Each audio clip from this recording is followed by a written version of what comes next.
Hey everyone, my name is Adam Bossi. I'm with Aficionado Coffee Roasters.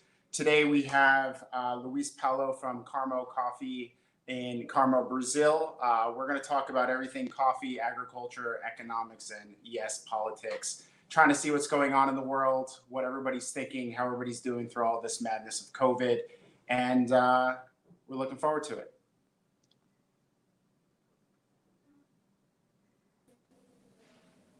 Hey Luis, how are you? I'm fine, and you? I'm doing fantastic. Thanks for joining us today. How you been?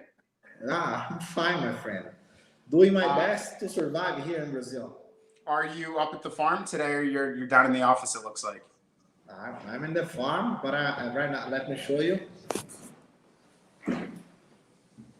Unfortunately, we already finished the harvest, but let me show you. I'm at the farm right now. Amazing, amazing. So let me give a quick intro. I know that you and I did a live on Instagram during the start of COVID.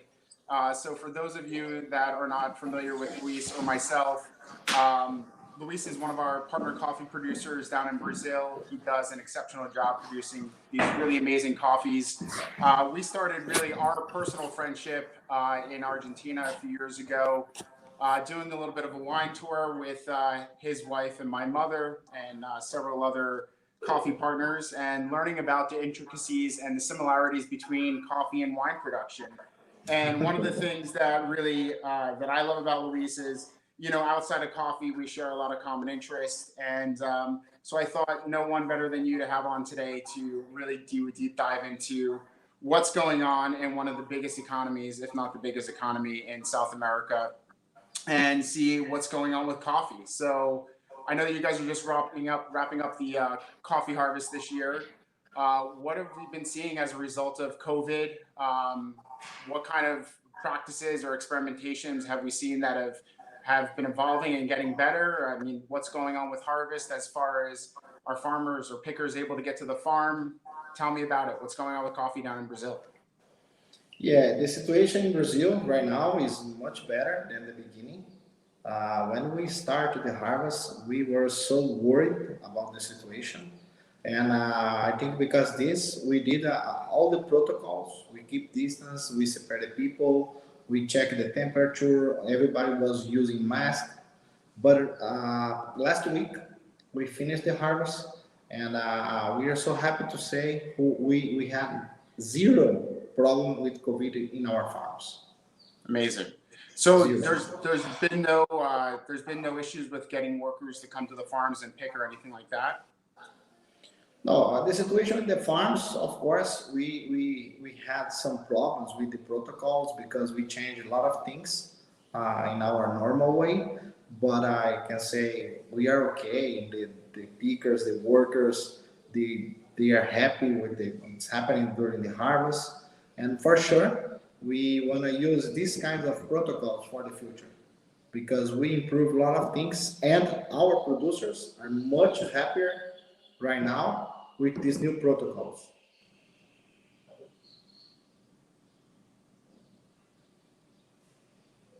I lost you.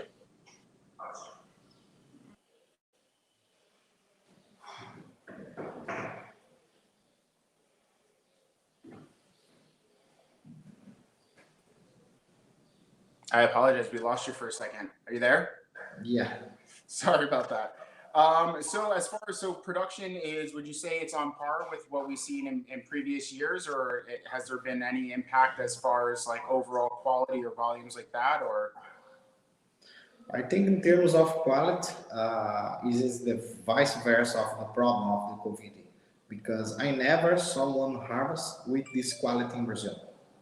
We have the perfect weather. We had only 7 millimeters of rain during all period of harvest. I don't remember. I started to work with coffee in 1997, and I don't remember one time like this. One weather, we had the perfect weather for quality. I spoke with some friends who did the selection for the Cup of Excellence. I don't know if you remember Silvio Leite, and he absolutely. told me, Luis, this is the best harvest for Brazil in the history. That's amazing. Great to know.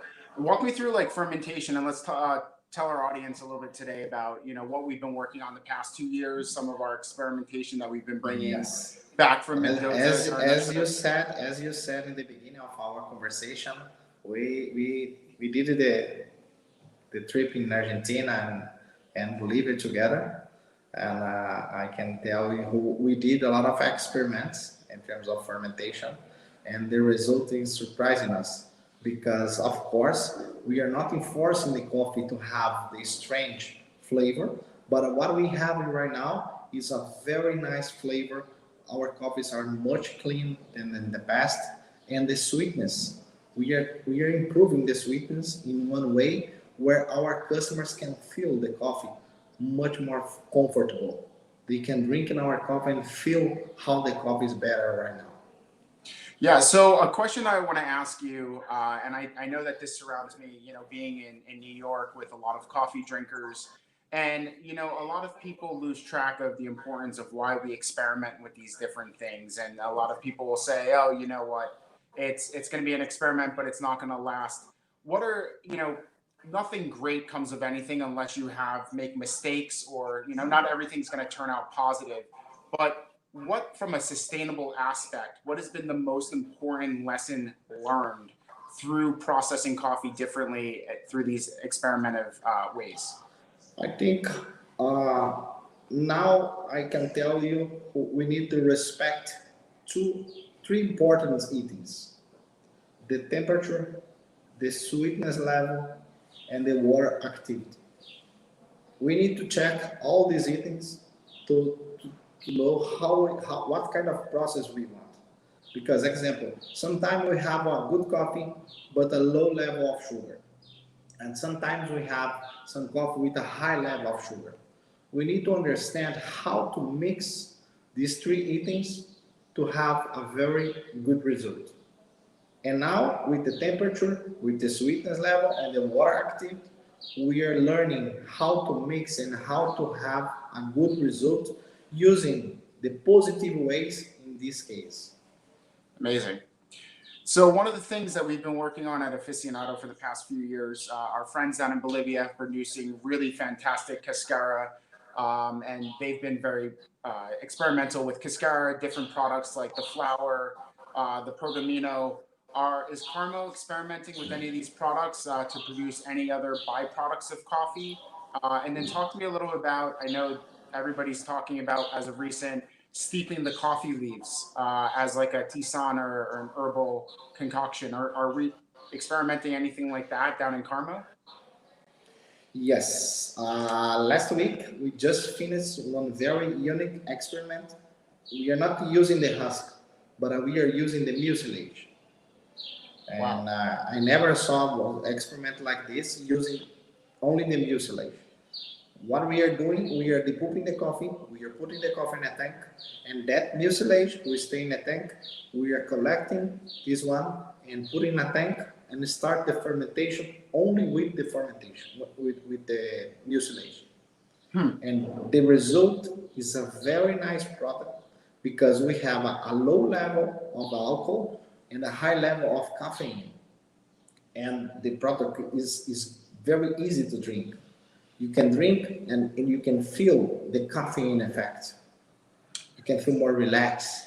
And this product, for sure, you try and tell me, oh, Luis, this history is starting Bolivia. And I will say, yes, starting Bolivia, my idea to try a new product. This product will be a new eatings for the coffee shop in the future. That's amazing. And it's got to be loaded with antioxidants, vitamin C, and all that good stuff. It's like a sparkling wine made from the mucilage. Yeah, it's amazing. And are you having to pasteurize it at all, or because of the alcohol? Yes. In the beginning and in the end. Got it. For we start the process, we did, and then in the end again. So can we get some of that product sent to us in the next few weeks to try out, and maybe we can circle back with... For sure, it will be one of those, the first trial product. So I'd like to dive into, I love agriculture as a whole. Coffee, I guess, kind of found me. And the things that I really love about coffee, while I am a coffee lover, are really the community aspects of it, really agriculture and farming as a whole. Talk to me about like what else is going on. I know that your family has dabbled into other agricultural products, soya and stuff of that nature. Is it the same thing happening with those products as with coffee right now with COVID, or are they more resilient? What's going on in other agricultural products that you're aware of? Yeah, in Brazil, we have two different regions who produce coffee. One region is the mountains where we are located, and the other area is the flat areas, the Cerrado area. They have a good altitude too, but the geographic, they are more flat. And what we are trying to improve here in our region, we are trying to reduce the chemical fertilizations and using more organic fertilizations, like a coffee husk. We are removing the sheets and the cattle's area, the horse areas, and then we are return. We are doing the compost, and after some time, we are return these products for the plantations. What is happening when we use a chemical fertilization is like you have a chance to eat one time a day. You need to prepare a big plate and you eat everything in just one time. This happens when you use a chemical fertilization. When you use organic fertilization, it's like you have a breakfast, lunch, and then more foods during the day. You can eat anytime because the food is available for you there. If you add more organic things in the soil, the coffee tree is more healthy and they can produce a much better quality. We are feeling the difference in some tests we did 3 years, and now the coffee cup totally different. We're reducing around 35% of our chemical fertilizations, and our score improved in 3 points in the Wow. average. Now, talk to me about like all these different processing methods. How is it impacting? Clearly, we're getting good results with sweeter coffees, coffees that are, of course, with that are scoring higher. But what about the longevity of the coffee? And for those that don't understand coffee, a lot of people think that coffee just ages after it's roasted, but in fact, in its green coffee format, it actually goes sour as well, or stale after about 6 7 months. Are you learning that this process is prolonging the life of the coffee at all, or is it having? Yes, yes. Talking about the shelf life, which is very important not only for the producer, but for the final customer. When one producer can produce one coffee with a very good shelf life, it's good for everybody. Because if you buy one coffee from us, and then when the coffee arrives in your place, and your customer say, "Oh, I don't like this coffee," it's a bad result for us. And if you use a high fermentation, you can feel a very good flavor in the beginning, but the shelf life is totally different. What we are doing, the coffee is coming with this new organic fertilization, not organic fertilization, but we are reducing the chemical fertilizations. The coffee is coming with much more sugar. We don't need to use we are reducing the time of the fermentation. Normally, one anaerobic fermentation take 120 hours. And with this process, because the sugar level we check by Brix, normally one coffee in Brazil has 20 degrees Brix or 21. And our coffee is coming with a 25, 26, much more sugar than the normal ones. And with this level of sugar, we can reduce the time of the fermentation. We are doing it in some coffees with a 30 hours, with a 40 hours. It's less time than the normal. And what is happening when you check the water active is in a very good level, 0.006 or zero 0.04. And with these numbers, we can improve the shelf life in at least 2 3 months more than the normal coffee. You can feel when you cup our coffees after 5 months, 6 months, our coffee are, has much more flavor than in the past. So do you think that this is these different fermentation techniques? Do you think that they are the future of coffee in Brazil? Do you think that they're actually going to make a mainstay and stick around? And you know, if you had to put into a percentage of the coffees that you're doing these secondary processes with, where would you like to see it go 3, 5 years from now, from a percentage standpoint? Yeah, I believe how the fermentation process will be very important for the producer, but not for the industry, for the roasters. Will be important because the producers need to know what kind of coffee he wants to produce. Because I can't produce one coffee and force my customer like this kind of product. Because maybe you don't like. I need to understand how to produce the coffee special for you. If you want one coffee with a high level of sugar, with a very good acidity, I need to know how to check all the details to prepare a specific coffee for you. The producer need to understand how to ferment, how to process, because what I want is see the final product. Doesn't matter what kind of method the farms need to use, because each coffee they are different in terms of sugar, temperature, everything can be different. But I need to have a very similar coffee in the end. I need to prepare one very sustainable coffee in terms of quality for my customer. This is why 100%. it will be important to understand about fermentation, process, and everything. Absolutely. Well, we can't wait to get our container from you in November. So we're really looking forward to it. Talk to me about like what's going on. I'm going to continue to bounce back and forth between COVID. What's going on with the government as far as everything opening back up in Brazil?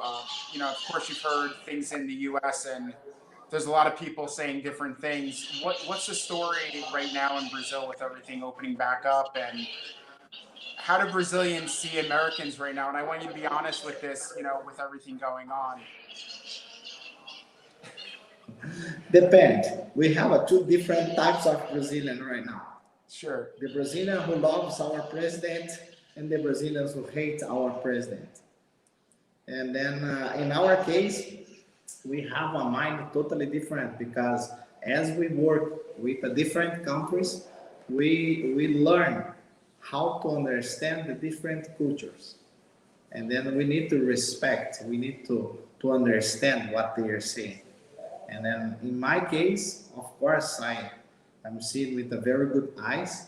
But in the other hand, we have some people here in Brazil who say, okay, they're crazy. This is not fair, and blah blah blah blah blah blah. I don't like, I hate. But this is the culture. We have people who like, we have people who hate. Yeah. And some tomorrow is one day, and today is different. Absolutely. Well, that's one of the things that I love most about the coffee industry, and I talk a lot about what I love about it besides coffee is, you know, having to have captured friends from all over the world that see things through different lenses, and it's really refreshing to be able to do that and reconnect with individuals like yourself and get your perspective on things. So I admire you for so many reasons, Luis, like outside of coffee. So you've learned so much the past few years, you know, experimentation. You know, coffee sounds so simplistic. It's funny, even back in New York, my friends ask me like, are you roasting coffee today? And it's so much deeper than that, and it's hard to always, you know, when you're proud of something, it actually makes it even harder to explain it because it's something that's part of you and so natural. But you very much have an entrepreneurial spirit behind you. If you weren't in coffee, and you know, for those again that don't know your past, like you were born into coffee, what would you be doing? Now, for me, talk about coffee is very easy because coffee is my life. I'm born at the farm. I live at the farm until I complete 15 years. And then I started to help my grandfather when I'm in 1997. I'm working with coffee at 23 years. It's funny when I receive this kind of question because it's difficult for me to talk about other things. talk about car, about wine, about soccer. This is difficult because 24 hours a day, we just talk about coffee. And coffee is my life. Coffee is everything for us. And I love it. coffee is our passion. Coffee is our future. We love coffee and we live for coffee. No, I love it. Well, Luis, I appreciate it. Let's keep this going every few months and reconnect. And I mean, I love that we can do this since we can't visit the farm right now, but hopefully things start to turn around and we can reconnect down there next year. Yeah. That's the goal. Well, thank you so much for coming on. And what's the weather like down there right now? Like, are you guys able to get out and move around? I know you're at the farm most of the time, but what else has been keeping you busy outside of coffee? I guess it's just coffee. Oh, coffee 24 hours, 7 days a week. Absolutely. All Thanks, the time Luis. we are thinking what we can do with coffee and how to do with coffee. Well, I hope when I come down, we see a lot of advancements. Which last time, I mean, I was completely blown away. So, looking forward to it. Send my regards to the family and everyone down at the Carmo team, and look forward to connect soon.